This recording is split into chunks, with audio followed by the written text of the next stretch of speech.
Well, I went to the internet news site yesterday and I saw this video clip. We saw another US news journalist being killed, butchered, and this attempt to scare us and to show this horror, it surrounds us, and we need to talk about this period after Tzuk Eitan, the military operation in Israel. I felt some kind of, it's like I'm hallucinating this reality. We have to understand what's going on here. Lately we saw the military activity end. There were announcements that we can go back to our normal lives, and I was feeling a bit cynical about this announcement. We see we're attempting to do it. We came back to school, but there's a lot of military awareness in the north, the south. I always hear the parents say that we trust schools. There's some kind of hope and optimistic view of a new beginning, but on the other side, we see a lot of worry voices. And we're just waiting for the next round of rockets. And adding to this, in the past week, we saw a lot of instability inside of Israel. We see 11 billion shekels going into security and taken away from education. It's like we're being dismantled from the inside. We hear about a past general being sent to court for corruption. It's like some kind of routine of post-trauma activity. Well, here our routine life is very not unpleasant. Adding to that, we see on the one hand we have routine, on the other hand we have uncertainty and instability. How do you see the Israel society as a post-trauma society? First of all, unfortunately, we need,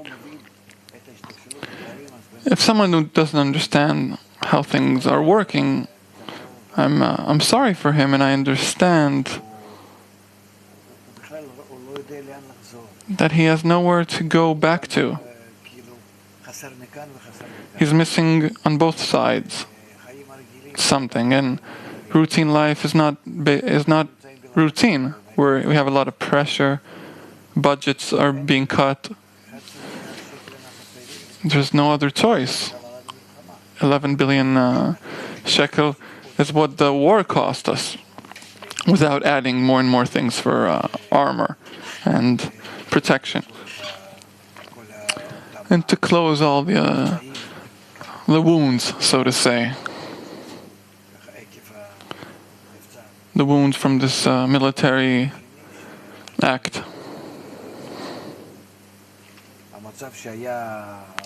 And now we see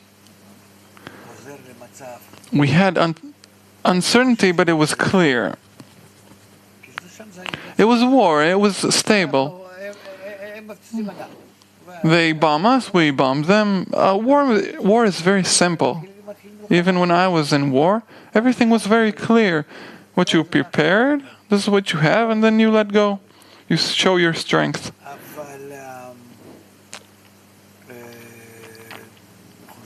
But going back to a state which is much more unclear and uncertain.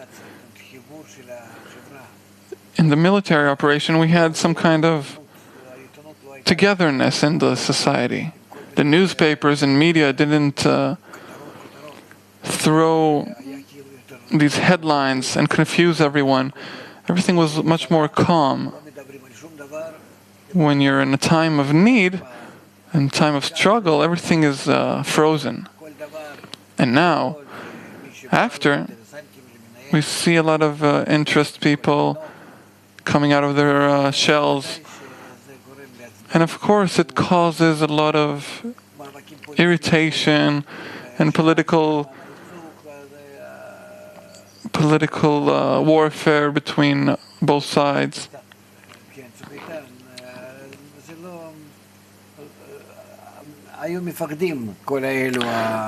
When we had the military operations, politicians were afraid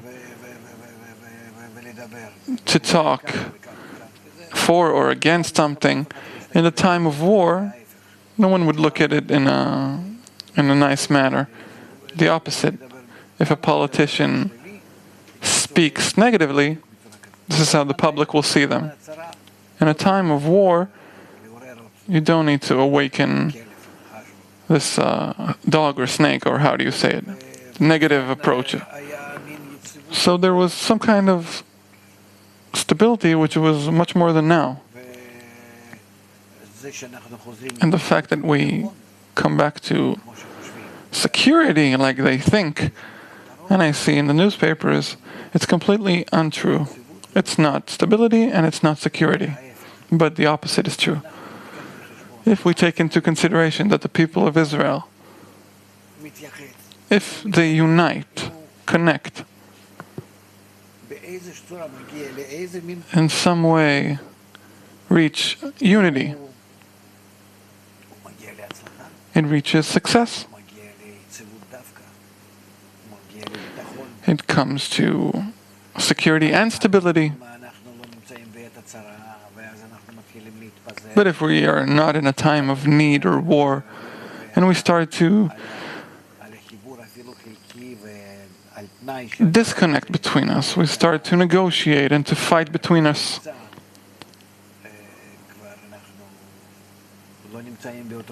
then we are not in that connection that we were in. So our state is worse. We're worse off. It's not security. זה מצב שמעורר דאגה,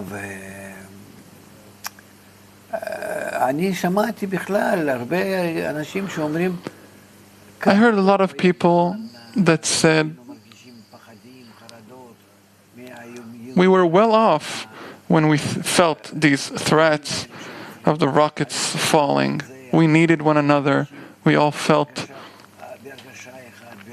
one feeling, one desire. All the nation was, even though it was from fear, there was a one feeling of one. It was together. And we had something sweet and special in it, even though it was so horrible. And you didn't know what was going to happen the next minute. But the fact that we were together, it was worth it, and even more. To the extent that I heard a lot of people that say, unfortunately, we have no threat, because we'll go back to a state of routine, which dog-eat-dog world, and all this country is falling apart.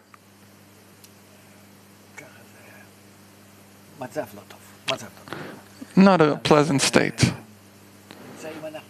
So we're not in just a normal post-trauma situation from going through this operation. We are entering a new trauma.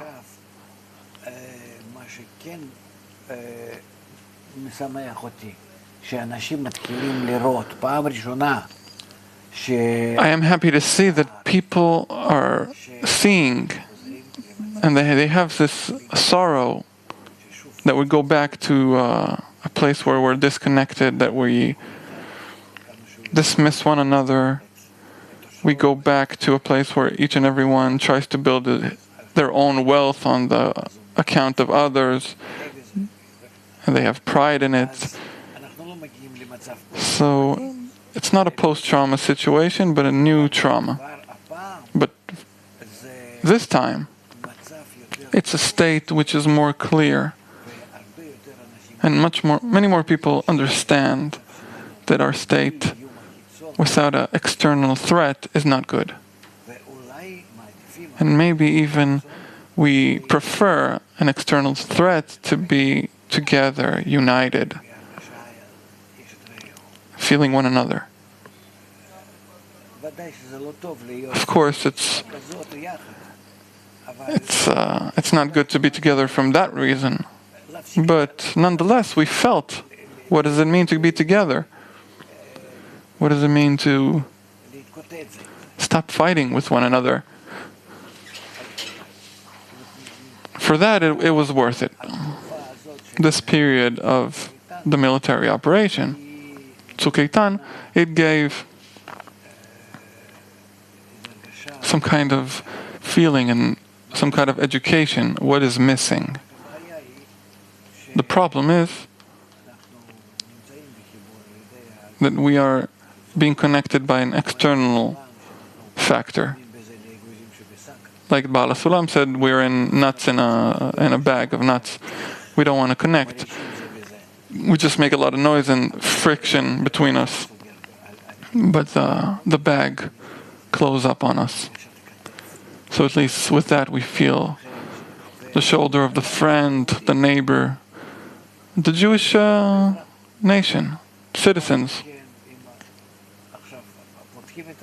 But if we open up this bag and all the nuts fall out,